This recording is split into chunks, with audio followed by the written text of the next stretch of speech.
Donc je vous pose une première question pour démarrer ce live. Est-ce que ça vous est déjà arrivé de vous poser la question de vous dire mais comment je pourrais faire pour avoir des équipes tout le temps motivées, enthousiastes, qui sont vraiment excitées à développer le réseau? Ça vous est déjà arrivé de poser cette question, de vous dire mais mince, qu'est-ce qu'il faut faire pour ça?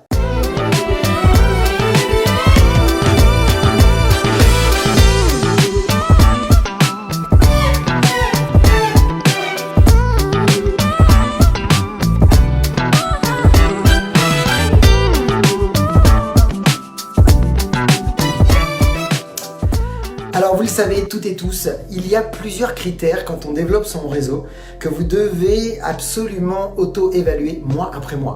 Et entre autres, il y a un critère qu'on va aborder aujourd'hui qui est le taux de rétention.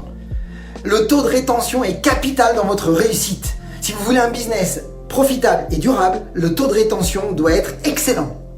Alors qu'est-ce que ça veut dire? Le taux de rétention, c'est que beaucoup de marketeurs de réseau aujourd'hui, se retrouvent à jouer ce qu'on appelle, vous le savez, j'ai été ancien trapéziste volant professionnel dans les cirques internationaux comme le Cirque du Soleil. Mais j'ai connu quelques jongleurs et j'ai connu aussi quelques tourneurs d'assiettes. Je ne sais pas si vous connaissez les tourneurs d'assiettes, celui qui tourne les assiettes, oui, vous connaissez. Beaucoup de marketeurs de réseau se retrouvent un peu dans ce cas-là.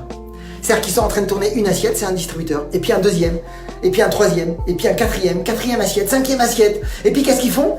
Comme leurs distributeurs sont pas très motivés, pas très dynamiques, ils vont faire le boulot à leur place ou ils vont aller avec eux. Et puis ils repartent tourner la première assiette, et puis ils retournent la deuxième, et puis ils retournent la troisième. Et puis finalement ils sont épuisés, puis des fois il y a des assiettes qui tombent, donc il faut changer la nouvelle assiette. Finalement ils sont épuisés. Épuisés. Pourquoi? Parce qu'ils n'arrêtent pas de démarrer et de voir des gens qui s'arrêtent. Et ils redémarrent quelqu'un de nouveau et encore quelqu'un qui s'arrête. Ou alors ils démarrent quelqu'un et la personne ne bouge pas. Et ils démarrent encore quelqu'un et puis il se passe rien. Et finalement, qu'est-ce qui se passe? Ça décourage, ça épuise parce que c'est fatigant. Et puis finalement, même ça amène des fois dans les modes de pensée de certains distributeurs, ils ont la croyance que ça ne marche pas. Ils pensent que ça ne marche pas. Et c'est dommage. Parce que à côté de ça, vous en avez plein d'autres qui, eux, appliquent des méthodes, des process, des stratégies pour pouvoir justement garder des équipes. Ils appliquent vraiment, je dirais, ils savent garder leurs équipes et ils savent les garder motivés, enthousiastes et ils savent bâtir des réseaux solides et profitables. Et c'est ce que vous voulez aujourd'hui, je le souhaite en tous les cas. Et c'est pourquoi on va partager ensemble 8 secrets de rétention. C'est capital. Alors c'est parti, on rentre dans le match. D'abord, je veux que vous compreniez que un réseau est toujours composé de 3 types de personnes. Donc ça, c'est très important à prendre en compte, comme ça va vous permettre de prendre du détachement aussi face aux situations que vous allez vivre. Le premier type de personnes, c'est ce qu'on appelle les lâcheurs. Écoutez, est-ce que vous pouvez faire quelque chose? Absolument rien. Le deuxième type de catégorie de distributeurs que vous allez avoir, c'est ce qu'on appelle tout simplement les incubateurs.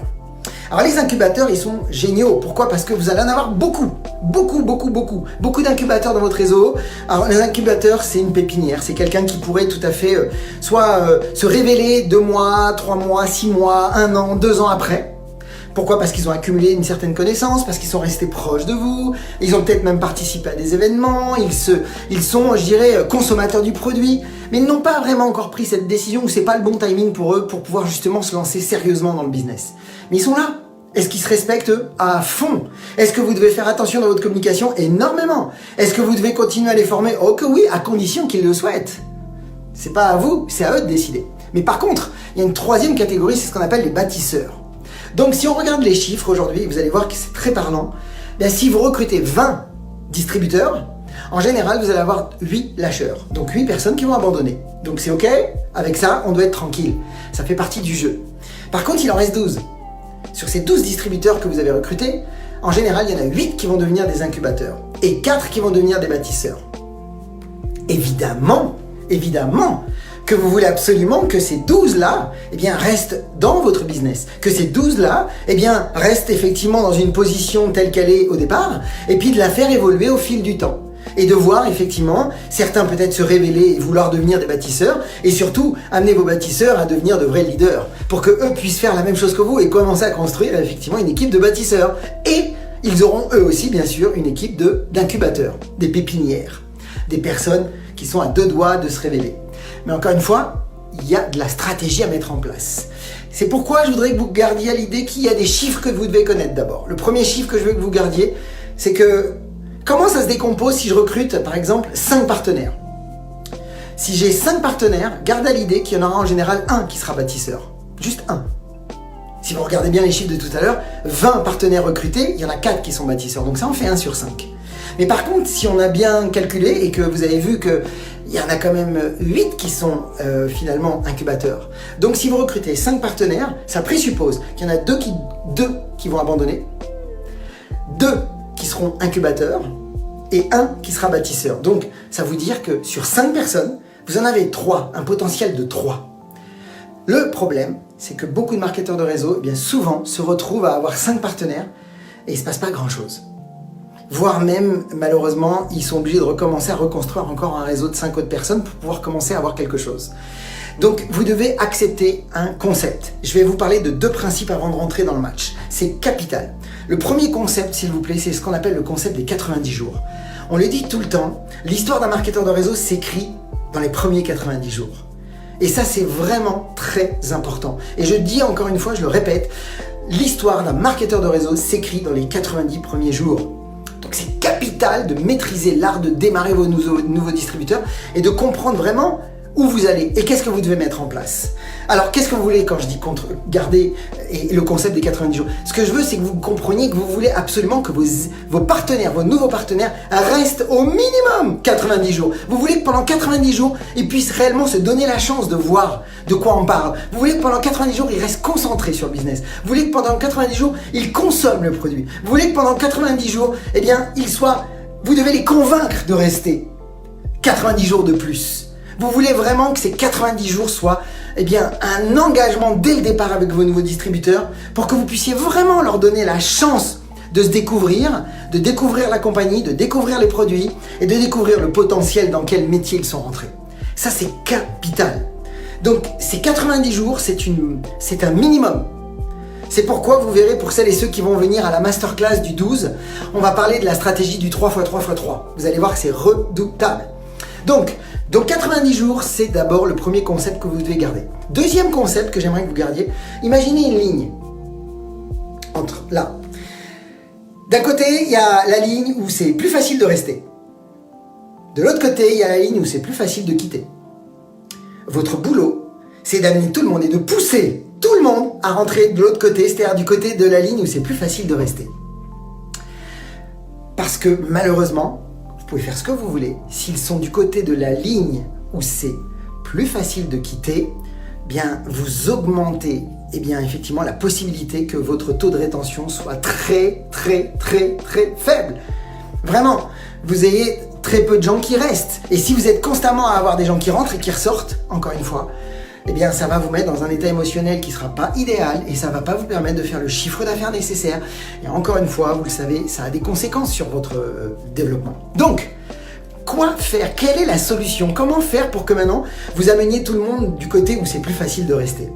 Sachant que vous savez que les 90 jours sont déterminants. Sachant que pendant 90 jours, vous allez vraiment mettre des choses très précises en place qu'on verra lors de la masterclass. Mais par contre, je veux que vous sachiez maintenant quels sont ces 8 secrets qui doivent être respectés. Alors, première chose, sachez qu'aujourd'hui, je vais vous révéler 4 secrets parmi les 8. Dans le prochain épisode de mercredi prochain, vous aurez les 4 autres. En sachant que mercredi prochain, parmi les 8, vous allez voir qu'il y en a un en particulier qui est plus important que tous les autres. Plus que tout. Ça doit être une des priorités number one. Ça, j'en parlerai mercredi prochain. Mais par contre, vous allez voir que vous allez commencer déjà à faire des différences dans votre business dès aujourd'hui. Alors, quels sont les 8 secrets qui vont faciliter le fait justement de rester dans votre équipe? La première raison, mes amis, première chose, notez-le bien, c'est que vous voulez absolument, et j'ai bien dit absolument, que tout de suite, vous mettiez votre distributeur à chercher à lui faire vivre une expérience émotionnelle autour du produit. C'est capital. S'ils ont de bons résultats face à vos produits, s'ils ont une amélioration, une transformation ou une expérience qui leur fait dire qu'effectivement le produit est vraiment bon, vous êtes déjà en train de commencer à augmenter la probabilité qu'ils vont rester. Alors comment on fait pour augmenter son taux de rétention par rapport au produit? Je vais vous donner une technique qui est très intéressante. D'ailleurs, vous allez avoir une stratégie qui va être révélée demain dans vous le savez toutes et tous que je fais une masterclass exclusive demain soir qui est réservée à toutes celles et ceux qui ont participé au défi 21 jours. D'ailleurs, pour toutes celles et ceux qui ont participé au défi 21 jours, regardez bien vos mails, peut-être dans vos mails indésirables, parce qu'on vous a envoyé un mail et vous allez en recevoir un aujourd'hui et demain pour vous annoncer vraiment, pour vous donner votre lien, votre bon d'accès direct au Zoom de demain soir, où là je vais vous révéler vraiment comment justement organiser des concours, défis et challenges dans vos réseaux et booster votre réseau. Et vous allez voir qu'il existe des challenges sur la capacité justement à faire émotionnellement vivre des choses avec vos équipes sur les produits.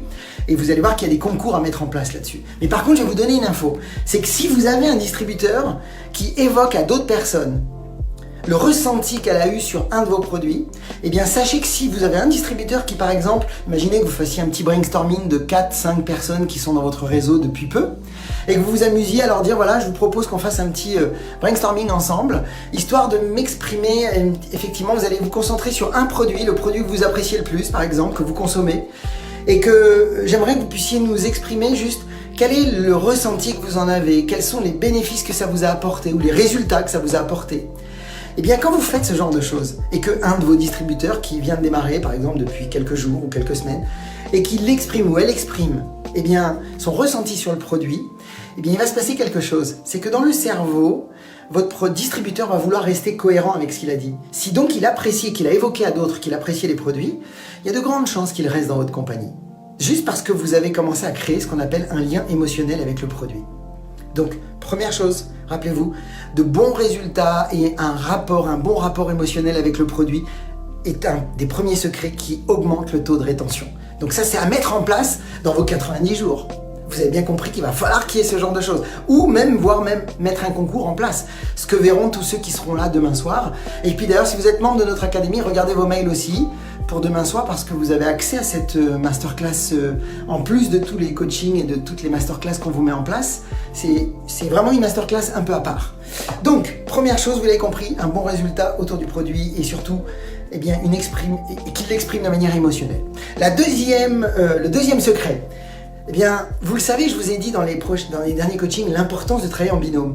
Si vous avez réussi à faire que vos nouveaux distributeurs se fassent au moins un ami dans vos réseaux, vous avez gagné.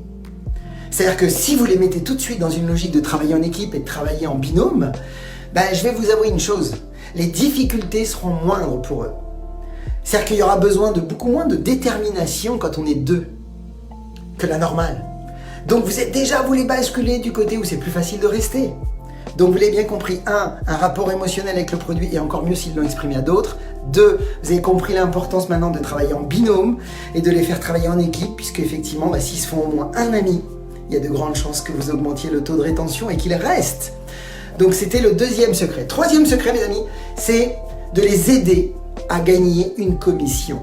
Évidemment que c'est capital. Alors, vous le savez, je vous en parle souvent, beaucoup de marketeurs de réseau ont tendance à pousser des nouveaux distributeurs sur de grands objectifs tout de suite. Et finalement, malheureusement, ils ont un sentiment d'échec.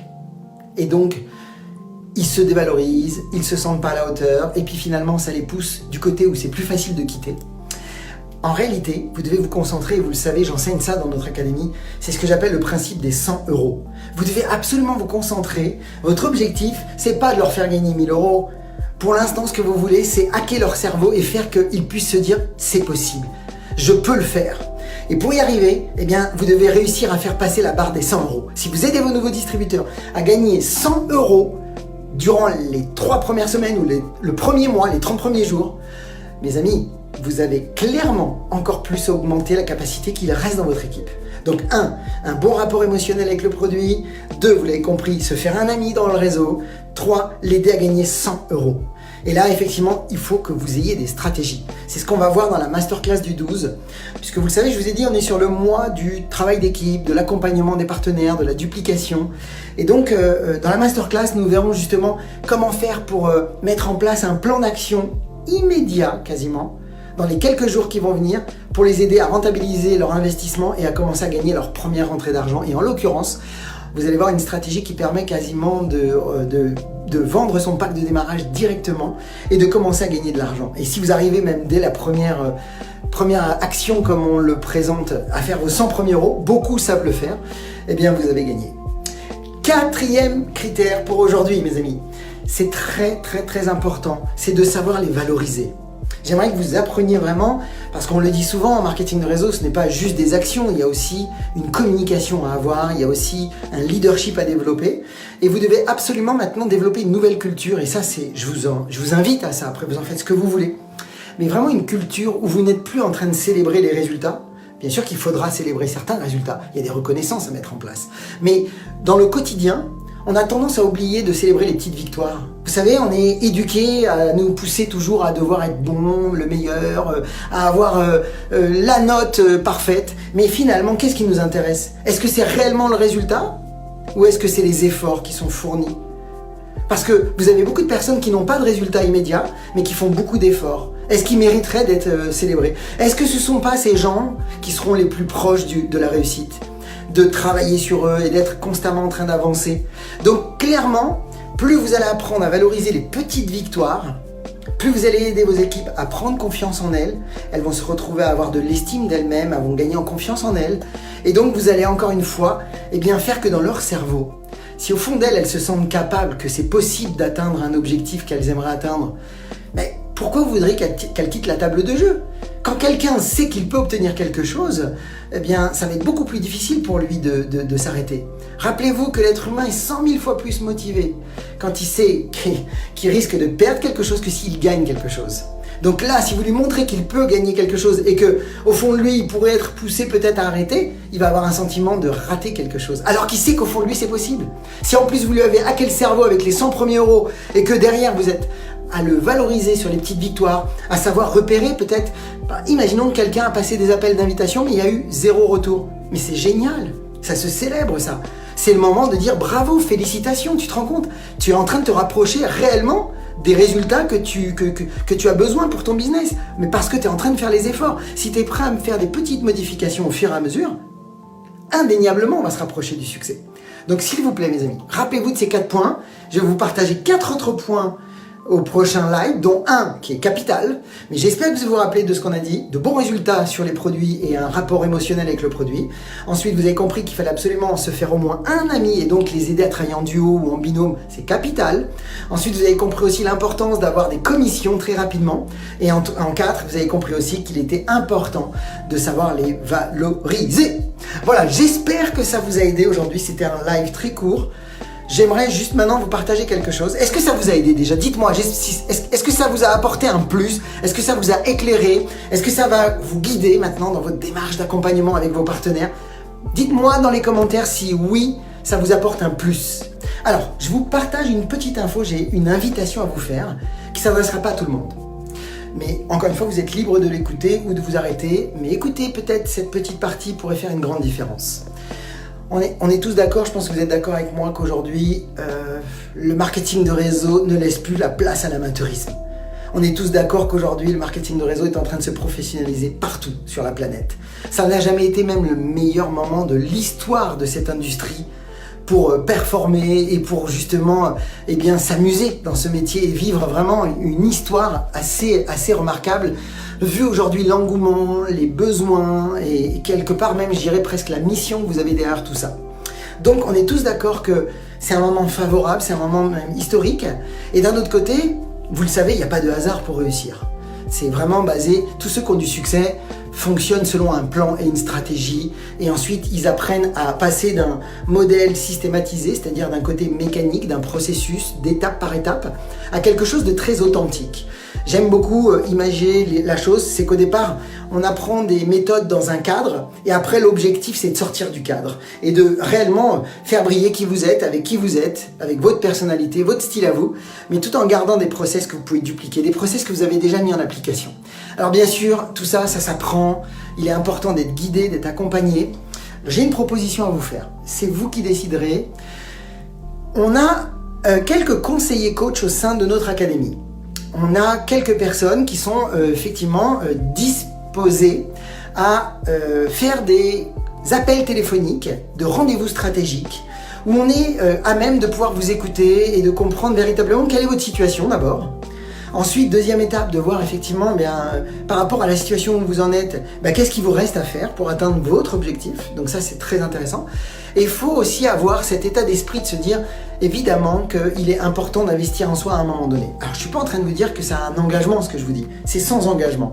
Mais par contre, si vous considérez aujourd'hui qu'il est important de se former, qu'il est important d'être coaché, qu'il est important de mettre en place peut-être de nouvelles approches dans votre méthode de fonctionnement actuelle, et que vous souhaitez en savoir plus sur ce que nous proposons derrière, qui serait le plus adapté à vos besoins, qui serait sur mesure en fonction de là où vous en êtes. Alors, ça ne s'adresse pas à tout le monde, encore une fois, parce que si vous considérez que ce que je vous dis, c'est un coaching juste comme ça, parce que c'est gratuit, vous voulez en profiter, ce serait dommage parce que nos conseillers, eh bien, quand ils prennent du temps avec vous, ils en prennent sérieusement du temps. Et on a peu de temps. Un conseiller chez nous n'a pas plus d'une journée et il a des créneaux limités et on ne peut pas se permettre d'accueillir n'importe qui. Donc, si vous avez cet état d'esprit d'être prêt à vous former, peut-être aujourd'hui, peut-être demain, peut-être dans le futur, peu importe quand. Mais si vous avez cet état d'esprit déjà de vous dire oui, bien sûr que c'est important d'être formé, c'est important d'être accompagné. Si vous êtes à même de pouvoir être à l'écoute, de découvrir nos offres que l'on fait au sein de notre académie, eh bien je vous invite, encore une fois, ça ne vous engage en rien, mais par contre ça pourrait vraiment vous éclairer, ça pourrait vous aider.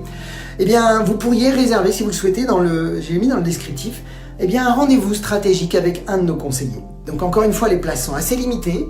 Donc premier arrivé, comme on dit, premier servi. Donc encore une fois, je le redis, c'est que si vous êtes réellement dans une volonté de passer à un nouveau niveau. Si vous êtes aujourd'hui dans une situation où vous êtes limité, bloqué, frustré parce que les efforts ne viennent pas, ou si vous avez envie de passer à un autre level parce que vous voulez faire mieux que ce que vous faites déjà, eh bien je vous invite encore une fois à aller rencontrer un de nos conseillers et puis de faire un vrai point et de voir vraiment où vous en êtes sérieusement. Voilà mes amis, je vous partage l'info, je vous donne rendez-vous mercredi prochain pour le prochain live. Je vais vous révéler les 4 autres principes, les 4 autres secrets pour augmenter votre taux de rétention. Ça fait partie de votre boîte à outils dont vous avez besoin, ce que l'on est en train de voir. Ça fait partie vraiment d'une logique de travail qui va vous aider vraiment à stabiliser votre réseau. Et surtout, ce que je veux, c'est que vous ayez un business profitable et durable. Voilà mes amis, je vous souhaite le meilleur. Comme d'habitude, vous le savez, osez faire ce que vous n'avez jamais fait, croyez en vous et surtout, agissez pour révéler le leader qui est en vous. Et je vous souhaite toute la réussite. À bientôt.